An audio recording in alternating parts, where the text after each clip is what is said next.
ከ2 ዓመት በፊት ወንድሜ ከወዳጆቹ የሰረቀው ውድ አልማዝ እዚህ ቤት ውስጥ ነበር። ማለት ደብቆት ማለት ነው።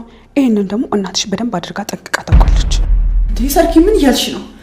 እኔ ስለዚህ ነገር ምንም አላውቅም። ደግሞ ራስሽም ታውቂያለሽ አይደል? ሌቦቹ እዚህ ቤት መጥተው በልሁን ራሱን አስፈራርተው ነው ዳይመንዱን የወሰዱት። እዚህ ጋር ነው ዋናው ቁልፉ። ሌቦቹን ማን ላካቸው የሚለው ጥያቄ። እኔ እንጃ አላውቅም። ምንድን ነው የምታወሪው? አልገባኝም። ሀሳቤ ይቺ እባብ 5 ሳንቲም ሳታገኝ ከዚህ ቤት እንድትወጣ ነው። አንድ የሚገርም ነገር ልንገርሽ፣ አካውንቷ ውስጥ እኮ 7 ሚሊዮን ብር ነው ያለው። አሁን ይሄን ታምኛለሽ? ለማንኛውም በቃ ባንክ ቤት እንሂድና ሙሉ ገንዘቡን ወደ አንቺ ታስተላልፍ እናደርጋለን። ደግሞ ብዙ ብር ስለሆነ እኮ ባንክ ብንሄድ ይሻላል ብዬ ነው። አይ አክስቴ፣ እኔ ምንም አይነት ገንዘብ አልፈልግም። ምን? መቼም እየቀለድሽ መሆን አለበት። የምሬን ነው አክስቴ፣ ከአባዬ ምንም አይነት ገንዘብ አልፈልግም። ምክንያቱም ደግሞ እዛ ብር ላይ እኮ የብዙ ሰው ደምና እንባ አለበት። እሱን በደንብ አውቃለሁ። ግን ደግሞ ከቤተሰባችን ውርስ ሀብት ውጪ ወንድሜ ምንም በላቡ ያፈራው ሀብት የለም። ይሄን ቢሆን እኮ የራሱ ነው። ድርጅቱ፣ ባንክ ያለው ገንዘብ፣ መኪናው፣ ሀብቱ፣ ሁሉም ነገር። ብቻ ገንዘቡ ሁሉ ለናዚ ቢመለስ ብለሽ ላንቀይ እስኪበጠስ ድረስ እንዳታስጮሂ። ለሆነ እርዳታ ድርጅት ነው እንዲሰጥ የምፈልገው። ማለት ፍቃድሽ ከሆነ እሱማ የኔ ዓላማ የናአዜብን ህልም ማባከን ነው እንጂ ሀብት ማካበት እንዳልሆነ በደንብ ጠንቀቀሽ ታውቂያለሽ። እኔም እኮ የውስጥሽን ስላወቅኩ ነው ይሄን ነገር ያልኩሽ። በቃ ሙሉ ሀብቱን ለሆነ እርዳታ ድርጅት እንስጠው። ምክንያቱም ደግሞ ያ ሀብት ወደኛ ቢመጣ ምንም አይነት ጥቅም የለውም፣ ምንም ሰላም አይሰጠንም። እሱማ እስከዛሬ ድረስ መች ሰላም ሰጠን ብለሽ ነው? ግን አባትሽስ? ለኔ እኮ አንድ ያወረሰኝ አይደለም። ስለዚህ ገንዘቡን እንደፈለኩ ባደርገው ምን አገባው? ሶሊ ሙሉ ውክልና ሰጠሽ እንጂ እኮ አላወረሰሽም። ስለዚህ በቃ ሐሳቡን ሳይቀየር ቶሎ ብዬ ሸጠውና ሙሉ ገንዘቡን ለእርዳታ ድርጅት ሰጠዋለሁ። የእውነት አባትሽን ትልቅ በቀል ለመበቀል ነው ያሰብሽው? አይ አክስቴ፣ ይሄ በፍጹም በቀል አይደለም። ግን ደግሞ ማንም ሰው በበደለበት ነገር ሲከብር ማየት አልፈልግም። እስቲ አባዬን ተመልከቹ። የስንቱን ላብና ደም መጥቶ የት እንደደረሰ አየሽው አይደለ? ውሳኔው ያንቺ ነው የኔ እንቁ። ይኸውልሽ የኔ ዓላማ ከጠላቶችሽ እንድታሸንፊና ድል እንድታደርጊ ማድረግ ነው። እሺ ለማንኛውም ለሰርጉ በደንብ እየተዘጋጀሽ ነው? የናኦድ እናት በፍጥነት ሰርጉ መደረግ አለበት ብላለች። ውይ የኔ እናት ከሰርጉ በፊት እኮ የሆነ ነገር እንዳትሆን ፈርታ ነው።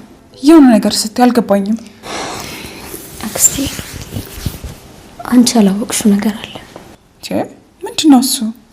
ይኸውልሽ አክስቴ፣ የናኦድ እናት በቅርቡ የሚገል በሽታ ተይዛለች።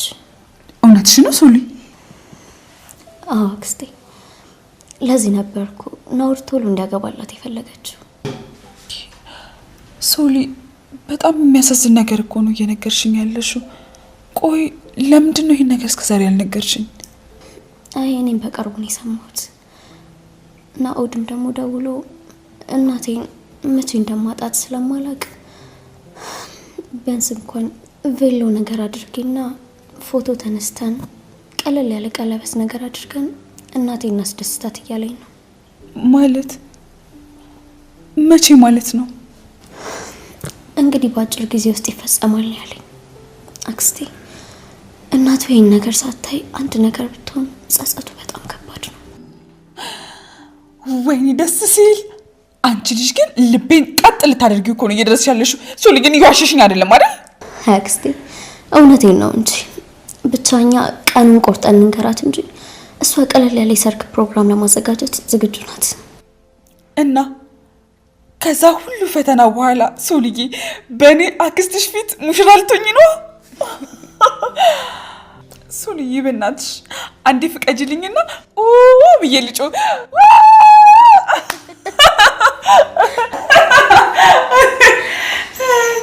ወይ ሳላቆጮ ጅቦቹን ቀሰቀስኳቸው መሰለኝ።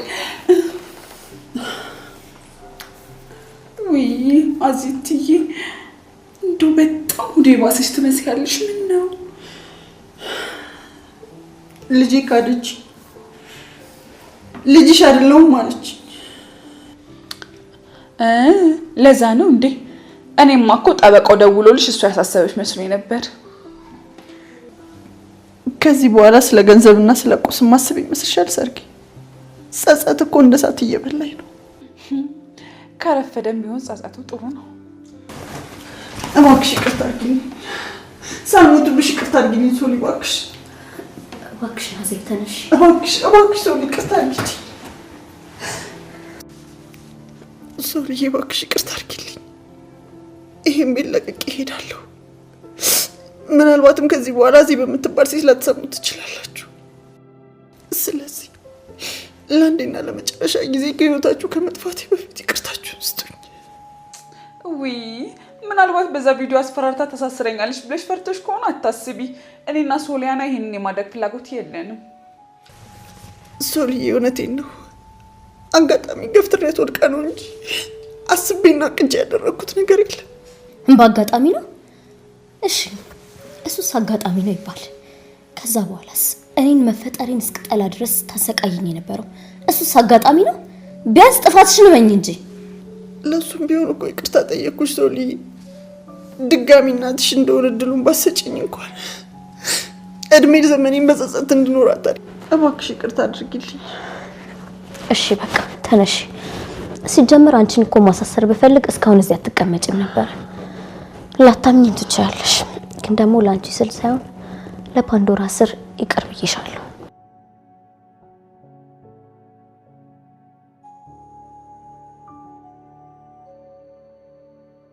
በነገራችን ላይ ዝቲ አንድ ማወቅ ያለብሽን ነገር ልንገርሽ። ምንድን ነው? ከዚህ ቤት ውጪ ያለ ንብረት በሙሉ በጣም ለተቸገሩ ሰዎች ሊሰጥ ነው። መቼም ይሄ ቆንጆ ውሳኔ የሶሊያና መሆን አለበት። እናንተ አይገርምም?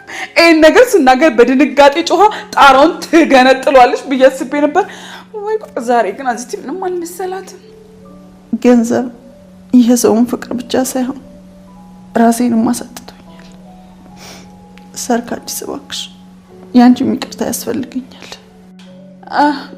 አዚቲ የኔ ቆንጆ እኔ እንኳን ይቅርልሻለሁ፣ ግን 4 አመት ብቻ ላስብበት።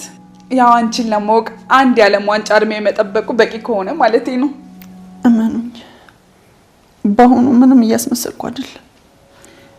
ጊዜ ስጭን እያልንሽ እኮ ነው። ግን ደግሞ ሁሉንም ጊዜ ቢፈታ ይሻላል።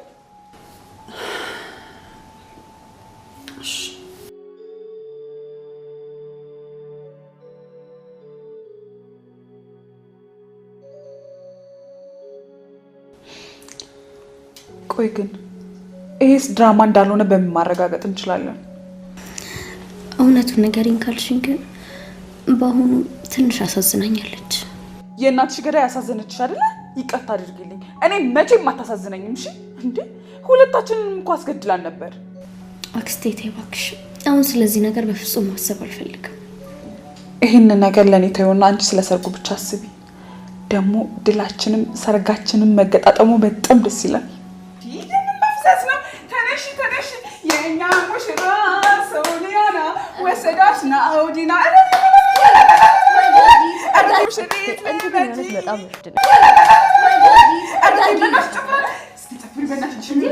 ምን ተገኝቶ ነው የሉ ደስታ?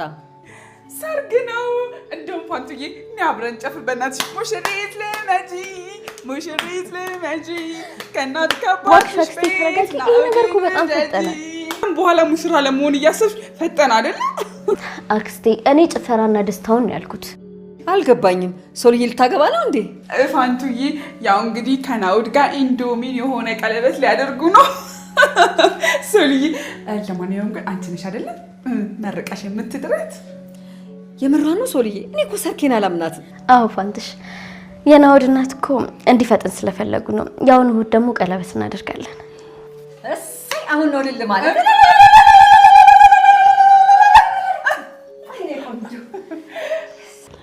ተመስገን። ድሮም እኮ ለታገሰ ፈጣሪ ቀን አለ።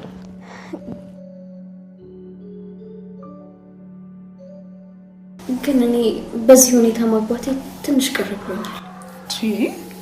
ሶልዬ ምንድን ነው የናዚብ ጉዳይ እኮ ከሆነ ከዚህ በኋላ የኛ ታሪክ አይሆንም። አክስቴ በጥላቻ ተጀምሮማ በጥላቻ እንዲያልቅ አልፈልግም። ይኸውልኝ ብቻ ደህና ተደስተን የነበረውን ሰዎች የማይረባ ወሬ ተናግራ ይኸው ደስታችንን ስታኮረፍድብን። እስካሁን በጥላቻና በቂም የመጣ ነው መንገድ ይበቃናል። እና የእናቷ እንግዲህ ይቅር ትበላት እያልሽ ነው? አክስቴ አንቺ እኮ ያንን ቪዲዮ ባታሳይ ኖሮ እናቴን ጭራሽ ረስቻት ነበር። የበዳይን በደል እንደ መርሳት ያለ ማሸነፍ ደግሞ የለም። ግን እኮ በደልም ይለያያል። ሴሪ እኔ እኮ እንደ በፊቱ እናቴ ሆና ትቀጥል አይደለም እያልክ ያለሁት፣ ግን ደግሞ በቃ ቢያንስ እንኳን ቀሪ እድሜዋን እስር ቤት ሆና ባታሳልፍ ጥሩ ነው ያልኩት። የኔዋ እውነት ላንቺ ነፍሴን ራሱ ብሰጥሽ ያንስሻል።